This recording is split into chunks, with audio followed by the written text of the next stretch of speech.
Welcome back, Commanders. Today we have some exciting news to share about Homeworld Mobile's latest back-to-back updates. Version 1.5 and 1.6 bring a host of new features, improvements, and thrilling content to the game. So grab your fleet and let's dive into the patch notes. The biggest addition in 1.5 update is the introduction of Starbases. These strategic structures allow you to boost your fleet's economy and expand your influence across the galaxy.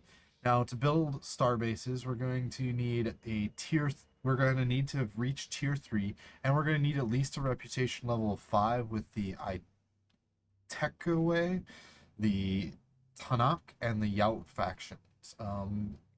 Once you've obtained all the necessary components from these factions, like the space frame and the orbital stabilizers, you can start building your starbase in any shipyard. Starbases can be placed next to planets or moons in any system, and can even be relocated using a relocation token. We'll take a deeper look into Starbases in a separate video, but let's take a look into the Starbase UI. So once we jump to the Starbase system, we'll have this little Starbase icon here, and we'll get 3 tabs: Starbase Management, the Internals, and Starbase Staff. Now, management's going to have our Starbase stats. It's also going to have our bridge, and it's also going to have the components in which we can build and upgrade. Our internal section is going to be for fabrication, refining, and laboratories. And then Starbase Staff is going to be for mining operations. So this is where I have gas harvester, crystal harvesters mounted here. And then your supervisors are going to determine how much staff you can have. And again, we'll get more into this in a new video. Along with Starbases, the 1.5 update will bring 2 new thrilling story missions to expand on the game's narrative. Prepare yourself for Hadaladin and Bright Temple missions, where you'll encounter challenging enemies and earn valuable rewards. The Bright Temple mission follows the crystal assignment, and the rewards you with the blueprint for the T4 rare Pulsar Corvette squadron. And Hadaladin mission, you'll proceed to destroy the capital of the ancient emissary and earning a blueprint with a rare T4 assault frigate. Responding to popular demand, Homeworld Mobile has added new items to the market with 1.5. Players can now acquire the Pulsar Heatsinks and several other Starbase mountable modules. Additionally, a new T4 shipcode fragment market offers players a chance to obtain 50 T4 shipcode fragments for some adamant. These new additions provide exciting opportunities for customization and upgrading your fleet, so make sure to check out the market and grab these items while they're still available. The 1.5 update also brings some balancing adjustments. The hit rate change from the previous update has been addressed, ensuring better combat experience in the early game. Resource controllers have received increased yields, and changes have been made to research capacity modules. Now, the research is going to throw off a lot of older players. Essentially, what happened is the laboratory and the research have been separated. So no longer do these data storage hubs do anything different. The parallel processors both and the data storage both do research point production. So these are going to be pretty much the same. There's not going to be any difference for these right now. Research is generated on a ticking clock. So you set it to like 4 or 8 now. As of 1.6, it's going to be 8 hours or 4 hours. And there is a diminishing return. So if you do it 8 hours, it's going to be less than double 4 hours. Just to prioritize doing smaller chunks of research at a time. So your officers we've lost all capacity officers. They are all now production officers. And these changes aim to improve the gameplay balance and make the journey through Homeworld more enjoyable. And for me, some people may have taken a hit on research production, but I like that it's been completely separated from research. So you no longer have to switch fleets to come back and collect that research. You can just collect it whenever it's done. But it does mean the research stops on other ships. So if you're trying to do multiple researches and collect them all, it doesn't work that way. As always, the 1.5 updates include several miscellaneous changes and bug fixes to enhance your overall experience, from UI improvements to performance optimizations. The team at Homeworld Mobile has been really working hard to ensure a smooth and immersive gameplay experience. But there are lots of reports that after each one of these fixes, there's more bugs that pop up. So just make sure you go onto Discord, report any issues that you do have, and just keep up with the community. See what's been going on. So many of the bugs prior to 1.5 have been addressed, including fixes for mission rewards, ship docking inconsistencies. The 1.5 update also brings some balancing adjustments. The hit rate change from the previous update has been addressed, ensuring better combat experience in early game. Resource controllers have received increased yields, and other changes have been made to the research capacity module. Now, the research capacity has just been nixed, so there's only production now. Research has been split into the tree and the research generation, the points generation. So now we don't have to switch between flagships to try to collect RP to collect research points while we're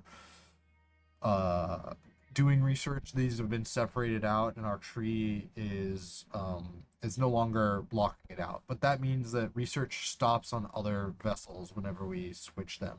So we're not able to do our collections like we were before, but we still kind of are able to. And as with all updates, there's a bit of a breaking in period where they seem to fix one thing but break another 5 things in the process. And there's always growing pains with these kinds of updates, so make sure to keep up on Discord and report any issues to the issue tracker thread. That's the only way that developers are going to see stuff and be able to react to it. Now let's move into the 1.6 update, where they've introduced several community requested features and quality of life improvements. The party feature, Hallelujah, has finally been revamped in 1.6, allowing you to easily leave groups and kick members from it. So new party functions include the \leave and \kick. There's also a help command, \help, which will give you different commands for each one of the chat windows. But this is absolutely fantastic, much needed. Really exciting about this. Now, as a part of this, if we create a party and then we join a strike, we actually create a private strike lobby. This means that if we have 3 members in our group, then we can just keep on doing strikes with these 3 members. We don't necessarily need to go back, find new lobbies, anything like this, which is amazing. Thank God for this. No more worrying about random players trying to join your strike and mess you up. So this might have a little bit of an off-balance feature where lobbies are not going to be as popular, but now that players can just post to the chat that they want to do a strike lobby and they create a private one, it seems to be a little bit better for that. In 1.6, we've introduced a new option for longer collection timers on research. So as we were talking before, you can set your research timer independently of the research tree that you're working on, or the option. So they've made a small update to this. It used to be a couple hours, 2 or 4, I believe, and now it's all the way up to 8. So there is a little bit of a diminishing return for these higher run times, but overall, getting that 8-hour collection overnight is a lot better than just doing a 4-hour collection all the time. And additionally, new officer perks like Fighter Hull Burst and Flagship Hull Boost have been added. So we actually have the ability to improve hull or with new mods. Now we can boost our strike-craft power with new modules like fighter anti-hull ordnance and corvette anti-armor ordnance and various blueprints. And the traveling trader has finally been updated with a rare earth EU pack. So this is a T3 rare earth resource, which you normally can only get from refining. Now we got a weekly cooldown. I think it's 200, and it replaces the SM pack that was in there already at the trader. And now we have replayable story missions on heroic difficulty. This means that we'll face stronger enemies, we'll complete heroic missions, and we'll actually get to earn exclusive rewards for these. So if you have a more powerful fleet, you want to go back and do something like Tenoche, now you can with more difficult enemies and earn better rewards. Now, this is a big deal. So now we have the opportunity to build from stash. Now, how the way this is going to work is you're going to go into your fabrication. This is applicable both on the starship and on the flagship. And let's just say we click something random. I have enough materials for this. We'll need to do something even more random. Let's see, gas host operations. So we'll see that in the red, I have 450 large hole parts. I have none of these, but resources from the stash will be used and my build icon is available. So if I click this, now it's going to say that I'm going to retrieve all of these parts from my stash and I'm going to be able to build it. So I click this build, boom, it's done. Amazing.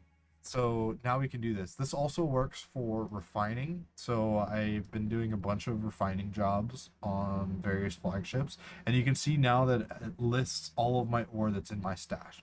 This is not in my storage. As you can see here, there's some raw ore, but not as much as it's saying, you know, I have 150,000 T4A units. So magnificent. Another great quality of life improvement is the clan UI now displays if a member has been online or offline, and it also has a new icon for the leaders. So this little star up here, and then it also has online offline thing. This is a big improvement, and it's a small step on the way towards actually having an inactivity timer. So determining whether or not the clan's essentially full of ghosts that haven't played in months, or just trying to be able to determine, you know, who is actually active in the clan and who's contributing.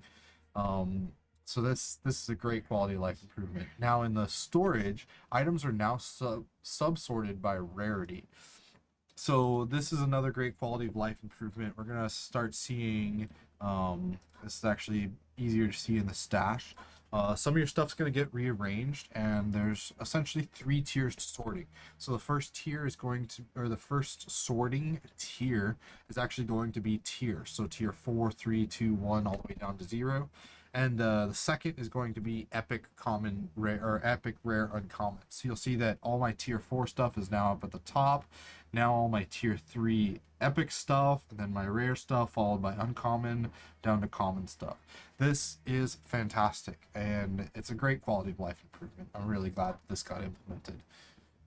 So they've also improved the visualization of items displays in the market, and added special event indicators for additional XP gains, implemented various UI improvements for smoother gameplay experience.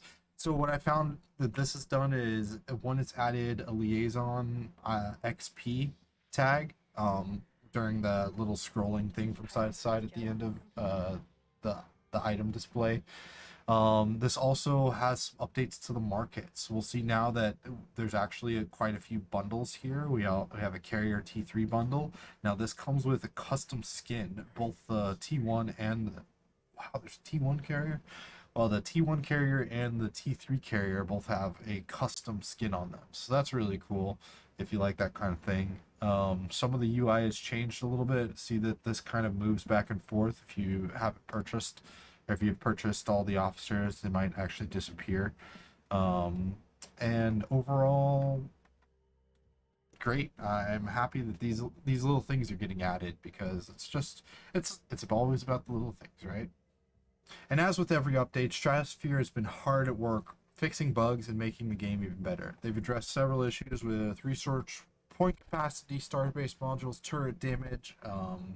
There's also a lot of work going on behind the scenes with the stat mod system, which is, if you didn't know about this, prior to 1.4 or 1.5, you actually couldn't use all the modules in your craft. It would actually sometimes crash. It would cause a lot of problems. So this is actually going to be a multi-phase deployment for them. This is update number 2 out of 3, I think, for stat mod, which will allow us to, we'll kind of see the damage and the DPS going up and down for different carriers and battle cruisers, but they're working on it. And so this is some great stuff. They've also fixed a number of like UI issues with like going back would send you to the main screen and other things like this. So it's always great to see, but again, if you have any issues, please report it on Discord. Otherwise, they're not going to know, your problems and how to address those. And that wraps up our overview of the Homeworld Mobile 1.5 and 1.6 updates. From Starbases to story missions, market additions, these updates are packed with exciting content to explore. So update your game, gather your fleet, and embark on a new mission in space. Thanks for watching, and as always, keep conquering the cosmos, Commanders. Make sure to like, subscribe, and don't forget to do your dailies.